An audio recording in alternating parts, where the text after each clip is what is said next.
శ్రీమన్మహాభారతము 58వ రోజు. ఓం అస్మద్గురుభ్యో నమః. నారాయణం నమస్కృత్య నరం చైవ నరోత్తమం దేవీం సరస్వతీం వ్యాసం తతో జయం ఉదీరయేత్. శ్రీమన్మహాభారతము ఆది పర్వము 34వ అధ్యాయము ద్వారా సూత మహానుభావుడు శౌనకాది మహర్షులందరికీ ప్రవచనం చేస్తూ ఈ రకంగా చెబుతూ ఉన్నాడు. ఓ మహర్షులారా, దేవేంద్రుడు గరుత్మంతుడి బలాన్ని చూసి నీతో స్నేహం చేయాలి అని కోరుకుంటున్నాను అన్నాడు. అప్పుడు గరుత్మంతుడు, దేవేంద్ర, సఖ్యం మే అస్తు త్వయా దేవ యథేచ్ఛసి పురందర. నువ్వు కోరిన ప్రకారమే నీతో స్నేహానికి నేను అంగీకరిస్తున్నాను. అయితే నువ్వు నా బలాన్ని గురించి చెప్పమని అడిగావు కదా, చెబుతూ ఉన్నాను విను. ఓ దేవేంద్ర, తమ బలాన్ని తమ గుణాలను తామే పొగుడుకోవటం అనేటటువంటి దానిని సత్పురుషులు ఎవరూ ప్రశంసించరు. కానీ నువ్వు అడిగావు కనుక, అందులోనూ నాతో నువ్వు స్నేహం చేయాలని కోరుకుంటున్నావు కనుక నా బలాన్ని నేనే చెప్పక తప్పటం లేదు. అయితే ఇది ఆత్మస్థుతి మాత్రము కాదు సుమా, ఇది అవసరం కనుక చెప్తున్నాను. ఓ దేవేంద్ర, ఇక ఈ భూమినంతటిని, అపారమైనటువంటి సముద్రాలన్నింటినీ, అంతేకాదు నిన్ను, నీ దేవలోకాన్ని అంతటిని కూడా ఒక్క రెక్కతో మోయగల బలం నాది. ఈ బ్రహ్మాండాన్నంతటినీ ఒక్క రెక్కతో అనాయాసంగా మోయగలిగినటువంటి బలం నా బలం అని అనగానే ఇంద్రుడు సంతోషించి నాతో స్నేహాన్ని స్వీకరించు అని అన్న తర్వాత గరుత్మంతుడు అంగీకరించాడు. ఇక ఇంద్రుడు మళ్ళీ గరుడునితో ఈ రకంగా అంటూ ఉన్నాడు, గరుడా, నీకు అమృతమైతే అవసరం లేదు కదా, అందుకని ఆ అమృత కలశాన్ని తిరిగి నాకు ఇచ్చివేయవా? ఎందుకంటే నువ్వు దీన్ని ఇంకా ఎవరికైనా ఇస్తే వారు మమ్మల్ని బాధించవచ్చు అని అనగానే గరుత్మంతుడు, ఓ దేవేంద్ర, ఒకానొక కారణం చేత నేను ఇప్పుడు ఈ కలశాన్ని తీసుకొని వెడతా. అయితే దీనిని త్రాగడానికి ఎవ్వరికీ ఇవ్వను. నేను దీనిని ఎక్కడ పెడతానో అక్కడి నుండి నువ్వు మళ్ళీ తెచ్చుకో అని అన్నాడు. సరే అని ఇంద్రుడు సంతోషించి, గరుడా, నువ్వు వరం కోరుకో అని అన్నాడు. అప్పుడు గరుడు తన తల్లిని కద్రువ, ఆ కద్రువ పుత్రులు మోసగించినటువంటి విషయాన్ని జ్ఞాపకం తెచ్చుకొని దేవేంద్రునితో, ఓ దేవేంద్ర, నాకు అసాధ్యము అనేటటువంటిది ఏమీ లేదు, అయినా నువ్వు కోరుకోమన్నావు కనుక కోరుకుంటున్నాను. నేను అమృతాన్ని ఎవ్వరికీ ఇవ్వను. అయితే సర్పాలను నాకు ఆహారముగా ఇవ్వు అని అనగానే ఇంద్రుడు సరే తథాస్తు అన్నాడు. ఇక గరుడు తన తల్లి దగ్గరికి వెళ్ళిపోయాడు.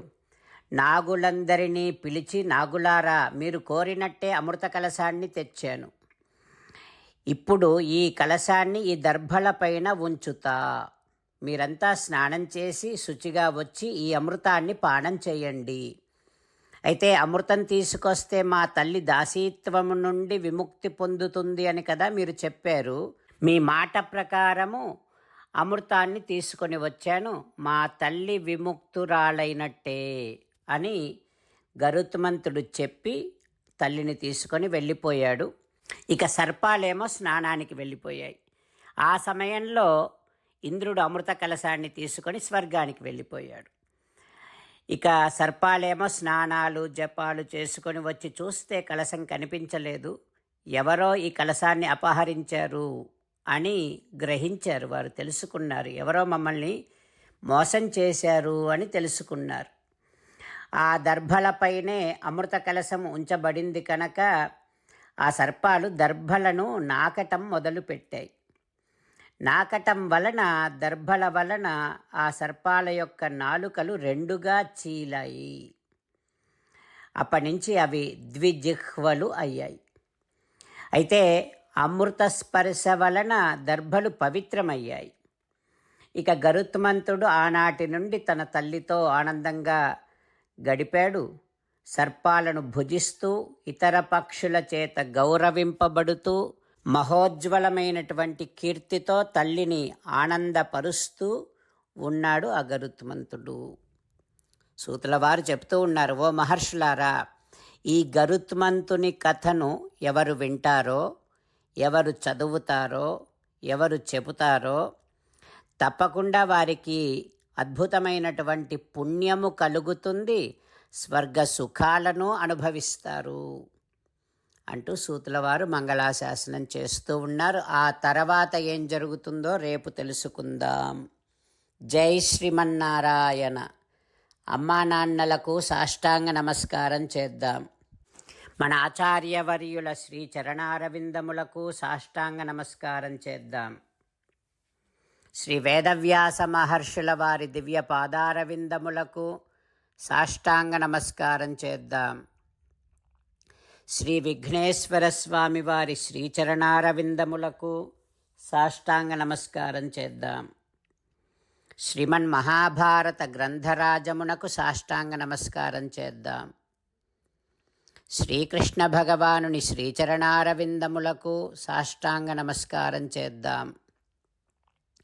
మన హృదయ మందిరములోనే సపరివార సమేతముగా వేంచేసి ఉన్నటువంటి శ్రీమన్నారాయణుడిని ధ్యానిస్తూ సేవిస్తూ మనని మనము స్వామికి సమర్పించుకుంటున్నాము అనే భావనాపూర్వకముగా సాష్టాంగ నమస్కారము చేస్తూ స్వామి నామ సంకీర్తన చేద్దాం.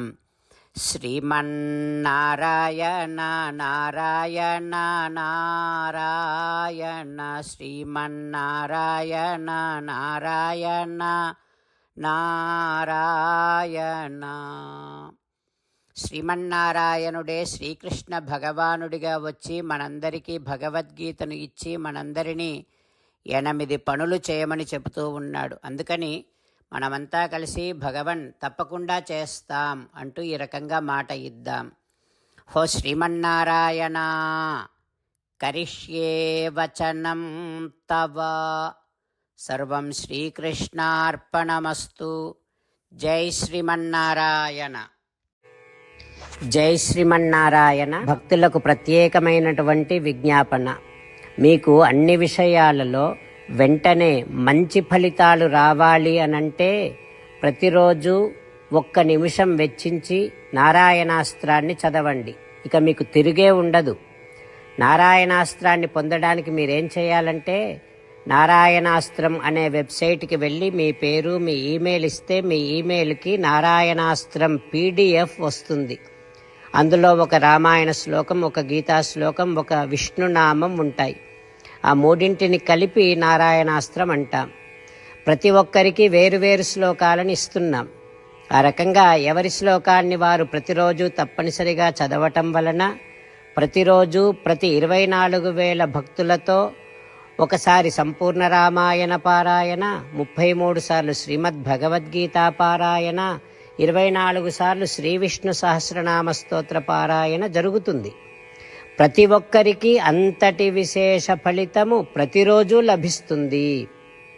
అందుకని మీరు మీ కుటుంబ సభ్యులు అందరూ ఒక్కొక్కరు ఒక్కొక్క నారాయణాస్త్రాన్ని వెంటనే పొందండి.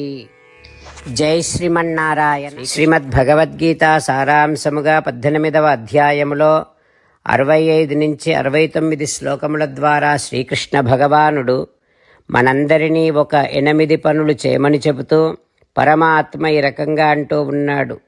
ఎవరెవరైతే నేను చెప్పిన ఈ 8 పనులు చేస్తారో వారందరూ నాకు చాలా ఇష్టమైన వారవుతారు. అప్పుడు వారిని నేను సకల పాపముల నుండి సకల దుఃఖముల నుండి విముక్తులను చేసి నా అంతటి వారిగా చేసుకుంటా, తరగని ఆనందాన్ని అనుభవింపచేస్తా.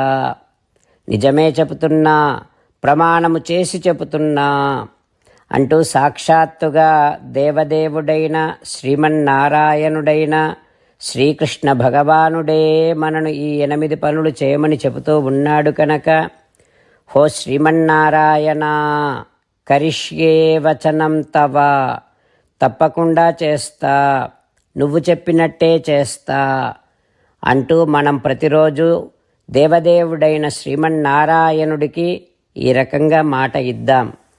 హో శ్రీమన్నారాయణ, నువ్వు చెప్పినట్టే నేను నిన్నే సంతతము ధ్యానము చేస్తూ ఉంటా. హో శ్రీమన్నారాయణ, నువ్వు చెప్పినట్టే నేను నీ భక్తుడిగానే ఉంటా. హో శ్రీమన్నారాయణ, నువ్వు చెయ్యమన్నట్టే నేను నా విధులను కర్తవ్యాలను నీ సేవగా నీ తృప్తి కోసమనే సక్రమంగా నిర్వర్తిస్తూ ఉంటా. హో శ్రీమన్నారాయణ, నువ్వు చెప్పినట్టే నేను నీవాడిని అనే మహావిశ్వాసాన్ని సంతతము కలిగి ఉంటూ నా హృదయములో నీకే నమస్కరిస్తూ ఉంటా. హో శ్రీమన్నారాయణ, మామేకం శరణం వ్రజ, నన్నొక్కడిని మాత్రమే శరణు వేడుకో అని నువ్వే అన్నావు కనుక నేను నిన్ను ఒక్కడిని మాత్రమే శరణు వేడుకుంటా. హో శ్రీమన్నారాయణ, మా శుచః, ఇక దుఃఖించకు అని నువ్వే నాకు భరోసా ఇస్తూ ఉన్నావు కనుక నేను ఇక దుఃఖించను.